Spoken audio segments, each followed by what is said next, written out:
सलाम, नमस्ते, सत श्री अकाल। मैं हूं रजा और आप देख रहे हैं रजाग्राफी की middle east special report. Israel को तगड़ा और मोटा नुकसान हुआ है, रिपोर्ट आ चुकी है।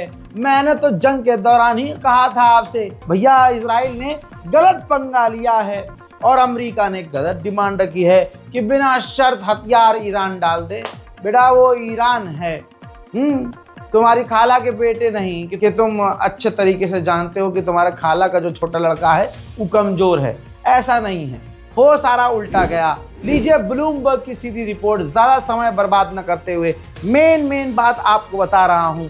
$3 बिलियन का नुकसान ईरान ने मचाया है। इजराइल की तबाही $3 बिलियन की पड़ी है। जी हाँ, रिपोर्ट यह है कि ईरान ने जिन मिसाइलों का इस्तेमाल किया उन मिसाइलों ने तेल अवीव, हाइफा और कई इलाकों में जो तबाही मचाई है, कुल कीमत उसकी $3 बिलियन या उससे ज़्यादा देखने को पड़ रही है। इजराइल ने तो बोल दिया था कि इतिहास में कभी भी हमारा इतना नुकसान जंग में नहीं हुआ जितना ईरान के हमले में हो रहा है। तो सोचिए, अब ब्लूमबर्ग की रिपोर्ट है, गोदी मीडिया लोहा मान चुका है ईरान का, जो कल तक कमजोर मान रहा था। बताइए फिर जीत किसकी है? इसके अलावा $800 मिलियन के interceptor third air defence system के खत्म हो गए। पूरी दुनिया में अपने बेस पर और अपने साथियों को इस अमेरिका ने थर्ड एयर डिफेंस सिस्टम दिए हैं और उनकी मिसाइल लगभग टोटल जो उसके पास स्टॉक है अमेरिका के पास, उसमें से 20% जो इंटरसेप्टर हैं थर्ड एयर डिफेंस सिस्टम के, खत्म हो गए हैं। एक ईरान से 12 दिन की लड़ाई में सस्ते ड्रोन रोकने के लिए इन लोगों ने थर्ड एयर डिफेंस सिस्टम का पूरा स्टॉक हिलाकर रख दिया। जीत किसकी है फिर? शुरुआत में इजराइल ने छुपाने की कोशिश की, पाबंदी लगाई कि हमारा जो हाल ईरान की कुछ ही मिसाइलों ने किया है, यह तस्वीर दुनिया तक नहीं जानी चाहिए। मैंने तब कहा था कि अभी रोक रहा है, कुछ दिन बाद सामने आएगी। लीजिए सामने आ गई। आहा, ये खूबसूरत मंजर देख लीजिए। अमा पूरा का पूरा अपार्टमेंट उड़ गया, पूरी की पूरी बिल्डिंग, पूरा मोहल्ला। ये गाजा नहीं है, ये इजराइल है। ड्रोन तस्वीर आप देखिए। अमा 60 70 जो माले के मकान हैं, अपार्टमेंट्स हैं, बिल्डिंग्स हैं, वो तबाह हो चुकी हैं। जो विला टाइप में मकान इन्होंने बना रखे थे अलग इलाकों में, कब्जाई हुई जमीन पर, फिलिस्तीनियों की जमीन पर, मोहतरम हजरात, वहां जो मिसाइलों ने तबाही मचाई है वो भी देखिए। एक झलक में लग रहा है कि ये गज्जा है, लेकिन नहीं, आप देख सकते हैं ये इजराइल है। और क्या ही तबाही ईरान की मिसाइलों ने मचाई। ईरान के सुप्रीम लीडर ने जो कहा वो हकीकत है। ट्वीट करके कहा है कि जो ज़ियोनियों की रिजीम है नेतन्याहू, जंग में आखिर में घुटनों पर आ गए थे ये, और हमने इजराइल को पूरी तरह से कुचल दिया था। हज़रात, ये बिल्कुल सोचने, ये भी सोचिए, मैं आपसे रिक्वेस्ट करूंगा, ये भी सोचिए कि ईरान ने आखिर तक कहा कि हमने अपनी पूरी ताकत तो लगाई नहीं है, सिर्फ 5 से 10% हमने अपनी ताकत लगाई है। तो ये हुआ है। तो अगर ईरान पूरी ताकत लगाए तो क्या होगा? लंडूरों को बहुत बुरा लग रहा होगा कि उनके दूसरे बाप की बुराई हो रही है यहाँ पे। लेकिन लंडूरों से यही कहूंगा कि भैया, इजराइल की जो सरकारी न्यूज एजेंसियां हैं, अब वो जिक्र कर रही हैं इस बात का। एग्जैक्ट लाइन ये बोल रहे हैं पत्रकार इजराइल के कि यहां यहूदी हमारे लोगों को इस बात का अंदाजा ही नहीं कि ईरान की मिसाइलें कितनी सटीक थी और कितनी निशाने पर थी, और उन्होंने यहां क्या तबाही मचाई है। सुनिए। כי צריך לומר שיש קצת היבט איראני בדרך בה אנחנו מסקרים את הפגיעות שהיו בנו, לא במכון ויצמן, אבל היו הרבה מאוד פגיעות בבסיסי צה"ל, באתרים אסטרטגיים שאנחנו לא מדווחים עליהם עד היום. ויש לזה סיבה ברורה שכל אחד בבית מבין, אבל בצד הסיבה הברורה הזאת נוצר מצב שאנשים לא מבינים כמה האיראנים דייקו וכמה הם גרמו נזק בהרבה מאוד מקומות. מכון ויצמן אנחנו פשוט יודעים, יש מקומות רבים שאנחנו לא יודעים. इजराइल के डिफेंस मिनिस्टर ने आदेश जारी किया और कहा कि हमने आईडीएफ से कहा है कि ईरान के खिलाफ प्लानिंग तैयार रखो, क्या करना है, कैसे करना है, सारी प्लानिंग रखो। और एक लूप, मतलब जैसे लेबनान के ऊपर इजराइल हमला करता रहता है रुक रुक के, कहा जा रहा है कि डिफेंस मिनिस्टर इजराइल का यही चाहता है कि ईरान के ऊपर रुक रुक कर हमले होते रहें। और मुझे पता है वो सामने से नहीं करेगा, वो मूसाद के जरिए दोस्तों करवाएगा। इसीलिए मैंने पहले कह दिया है कि ईरान को और सतर्क होने की जरूरत है। ईरान के अंदर की एक बड़ी खबर बता दूं, ईरान के अंदर अल्हम्दुलिल्लाह ईरान को यह काम पहले करना चाहिए था। ईरान के अंदर सख्ती बहुत ज्यादा हो गई है। जैसे हमने बार बार ईरान के बारे में कहा था और आदेश और रिक्वेस्ट की थी कि ये जो अपने आप के खुद के लोग हैं, ईरानी जो लोग हैं और जो विदेशी आकर वहां रह रहे हैं, नजर ईरान को रखनी चाहिए इन लोगों पर कि ये कहीं बिक तो नहीं गए। पूरी दुनिया में ही बेरोजगारी है भाई, और सबसे ज्यादा ईरान में खुद बेरोजगारी कितने लेवल पर है। कितने मूसाद के हेल्प करने वाले लोग पकड़े गए, मूसाद से लिंक, ईरान के, तुर्किश, अफगानी और कई तरह के लोग, कई जगह के लोग। फिर उन्होंने इंटरव्यू में क्या कहा, कोर्ट में यही कहा कि भाई हमें लालच दिया गया था, हम गरीब थे, हम बहक गए। अब ईरान सख्ती बरत रहा है। खबर यह है मेरे पास ईरान के अंदर से कि वहां जो इंडियन हैं, पाकिस्तानी हैं, कोई भी हो, जो मदरसे में पढ़ रहे हैं, जो स्कूल में पढ़ रहे हैं, कॉलेज में पढ़ रहे हैं, भाई सबका चेक किया जा रहा है पासपोर्ट, सबकी इंक्वायरी की जा रही है। और बिल्कुल हकीकत है, सबको कोऑपरेट करना चाहिए ताकि मूसाद वहां से उखाड़ कर फेंका जा सके। अमेरिका के दो बड़े अखबार द टाइम्स और CNN, इन दोनों चैनलों ने अमेरिका और इजराइल की पोल खोल दी, खासकर अमेरिका की, और रिपोर्ट में कह दिया कि ईरान की फॉर्दो फैसिलिटी को नुकसान नहीं पहुंचा है जिस लेवल पर ये पहुंचाना चाह रहे थे। CNN ने तस्वीर भी जारी कर दी थी जिसमें ईरान कुछ दिन पहले वहां से अपने यूरेनियम को हटा रहा था। उस रिपोर्ट के बाद दुनिया को क्लियर हो गया था कि अमेरिका ने सिर्फ अपना भरम जमाने के लिए खाली इलाकों पर बमबारी करके अपना ईगो सेटिस्फाई किया और इज्जत बचाई है। यह सबको समझ में आ गया और बहुत बेइज्जती हुई। अब ट्रंप ने क्या कहा CNN से और द टाइम्स से कि भैया आप अपने इस लेखक को, जिसने ये आर्टिकल लिखा है, जिसने हमारा बेड़ा गर्क किया है इज्जत का, आप उसको अपने यहां से निकाल दो। CNN और दूसरे चैनलों ने मना कर दिया। अब ट्रंप पूरी तरह से पागल हो गया कि भाई मेरी तो धोती पे धोती उतार रही है। अब ट्रंप ने कहा कि इन दोनों अखबारों पर, चैनलों पर, CNN और द टाइम्स पर मैं केस दर्ज करूंगा। कर ले। और ये तो अल्लाह का शुक्र है कि वो केस दर्ज करने को कह रहा है, वरना एक फलाना देश है, वहां का राजा तो सीधा मरवा ही देता है। बूम, तानाशाही अलग लेवल की चल रही है, बहुत बढ़िया। ईरान का भौकाल ऐसा है कि स्टेट ऑफ हॉर्मुज के इलाके से जो दूसरे ये विदेशी जहाज निकल रहे हैं, वो अपने आप को चीनी या फिर रशियन बता रहे हैं कि हम रूस के लिए काम कर रहे हैं, या कह रहे हैं कि हम चाइना से आ रहे हैं या चाइना जा रहे हैं। आप देख रहे हैं ईरान का डर पूरी तरह से तारी। बेलारूस के राष्ट्रपति लुकाशेंको ने भी निंदा की है।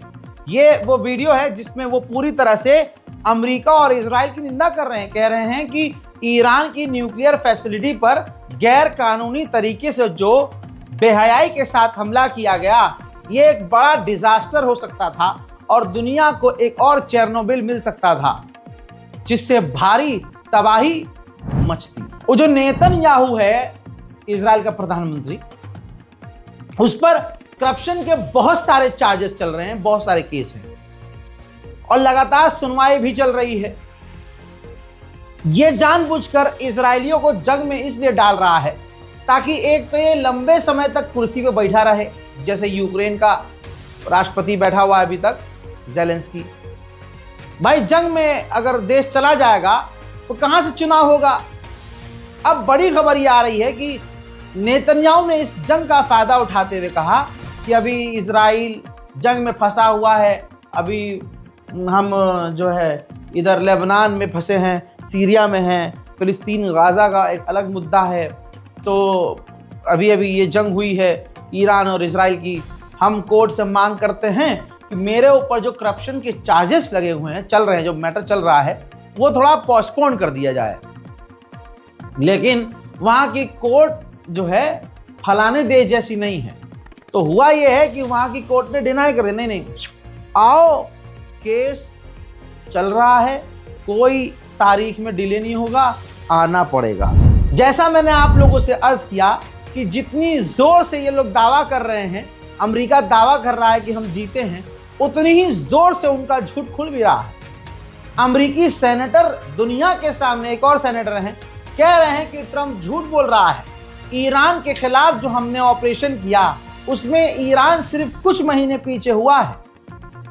ट्रंप सीधा झूठ बोल रहा है। सुनिए सेनेटर को, और इस वीडियो को शेयर कीजिएगा, चैनल को सब्सक्राइब जरूर कीजिएगा। Listen, I appreciate the briefing. This briefing should have happened immediately after these strikes. There's a real question as to why the Director of National Intelligence is not allowed to be in these briefings. That's a question that we should get answered. Listen, to me it still appears that we have only set back the Iranian nuclear program by a handful of months. There's no doubt there was damage done to the program. But the allegations that we have obliterated their program just don't seem to stand up to reason. So obviously I can't share any of the details from this briefing, but I just do not think the president was telling the truth. Iran पूरे action में नजर आ रहा है। Iran ने Azerbaijan से कहा है कि इन्वेस्टिगेशन कीजिए कि कहीं आपके एयर स्पेस का इस्तेमाल तो नहीं किया गया हम पर हमला करने के लिए। यह बात हकीकत है। जंग के दौरान बता रहा था कि ईरान को मोटा नुकसान हो रहा है। ये देख लीजिए पोस्टर, ईरान के 56 IRGC के कमांडर, सीनियर ऑफिशियल्स को कत्ल किया गया है। हज़रात, ये ईरान का ऐतिहासिक नुकसान है। मैं इन 56 शहीदों के नाम पढ़कर नहीं बता सकता, लेकिन नुकसान ये तो हुआ है।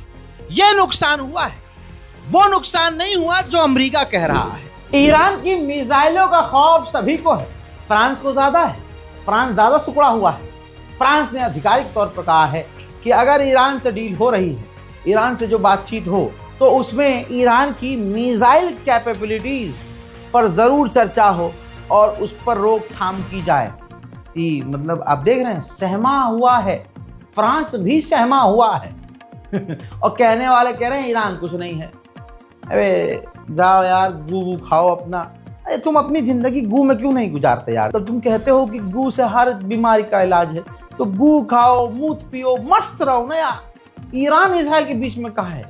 अब रगड़े जा रहे हो तो तकलीफ हो रही है। हजरात मोहतरम, फ्रांस ने यह भी कहा है कि ईरान NPT से न्यूक्लियर प्रोग्राम से बाहर ना निकले। अगर ऐसा ईरान ने किया तो उसके परिणाम बुरे होंगे। मैं फ्रांस को कहना चाहता हूं, मत लो पंगे। अगर ज्यादा कहीं खुजली हो रही है तो ईरान से सीधा जंग में उतर के देखो, बहुत अच्छी तरह से चुम्मा लेगा ईरान तुम्हारा। हज़रात, ईरान का जो इतना नुकसान हुआ भी है वो धोखे की वजह से हुआ है। अमेरिका इजराइल ने ये धोखे से अटैक किया था और इतना सीक्रेट प्लान था। इस ऑपरेशन का नाम था रेड वेडिंग। ये इतना सीक्रेट था कि नेतन्याहू ने अपनी बीवी तक को इस ऑपरेशन की भनक नहीं दी थी। नेतन्याहू के बेटे की शादी थी, तैयारियां जोरों से चल रही थी और हर चीज नॉर्मल लग रही थी। यही प्लान था नेतन्याहू का और ट्रंप का। जब ईरान बात कर रहा था ट्रंप से, और ट्रंप जो बार बार इनिशिएट कर रहे थे कि हम बात करेंगे, यहाँ क्यारों में बात करेंगे, अब हमारी बातचीत बहुत बढ़िया चल रही है, ईरान बहुत बढ़िया बातचीत कर रहा है, ये सिर्फ और सिर्फ ईरान को धोखे में रखने के लिए।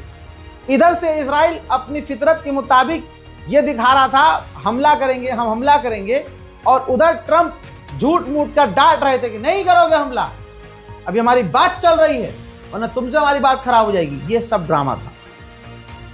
खबर यह है, रिपोर्ट यह है कि जब इजराइल के जहाज हवा में आ गए, उस वक्त भी ट्रंप ने यह कहा कि ईरान से हमारी पीसफुल बातचीत चल रही है।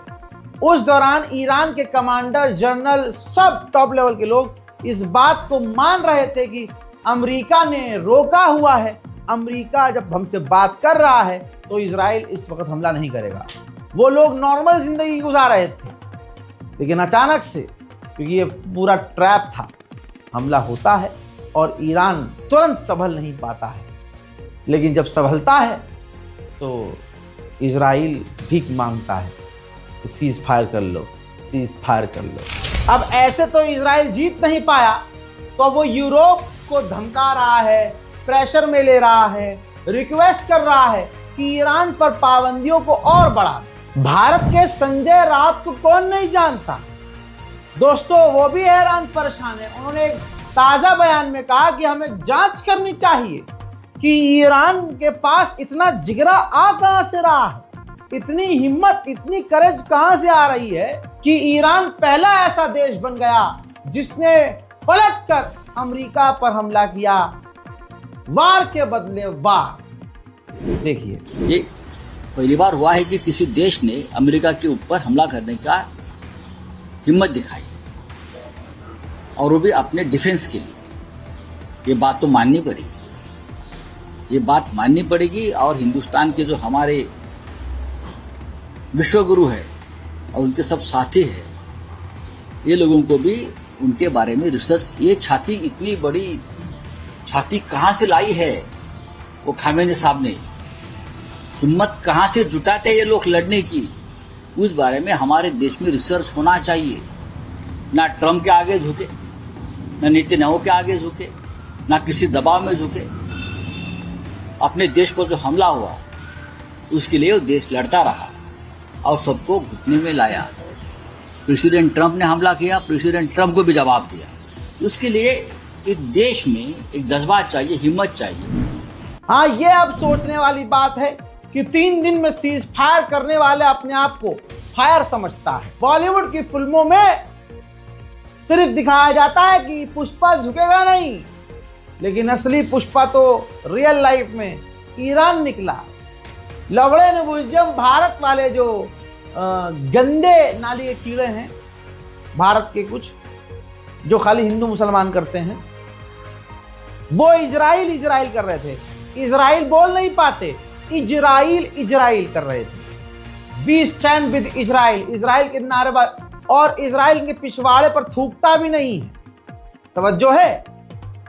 अब जब ईरान का लोहा गोदी मीडिया ने मान लिया, तो भाई साहब अब ये रास्ता बदलते हुए नजर आ रहे हैं। अब ये सारे गुफा पुत्र वापस गुफा में जा चुके हैं। हजरात, उधर ईरान जंग पहले भी नहीं चाहता था। ईरान ने अभी भी कह दिया कि भाई हम राजी हैं, अगर सारी फसाद यही है कि हमने यूरेनियम बढ़ा रखा है, तो अब 20% से 60% अपना यूरेनियम जो है, जो बढ़ाया है, वो हम खत्म कर देंगे, कम कर देंगे। लेकिन आप फसाद तो खत्म करो। ईरान बिल्कुल क्लियर है। ईरान ने पहले कहा था कि हम परमाणु नहीं बना रहे हैं, ना हमें परमाणु बनाना है। ये तो बस दोस्तों आप जानते हैं कि इजराइल ने बहाने से ईरान पर हमला किया, लेकिन अच्छा किया हमला किया। अब पता चल गया, अब करके दिखाए किसी के पिछवाड़े में दम है। तो अब मुझे लगता है कि इजराइल करेगा ही नहीं हमला। ऐसे एडवांस हथियारों से, धोखे से, मूसाद के जरिए ईरान के ऊपर हमला धोखे से करवाता रहेगा, लेकिन सामने से अब कभी इजराइल ईरान से भिड़ने नहीं आएगा।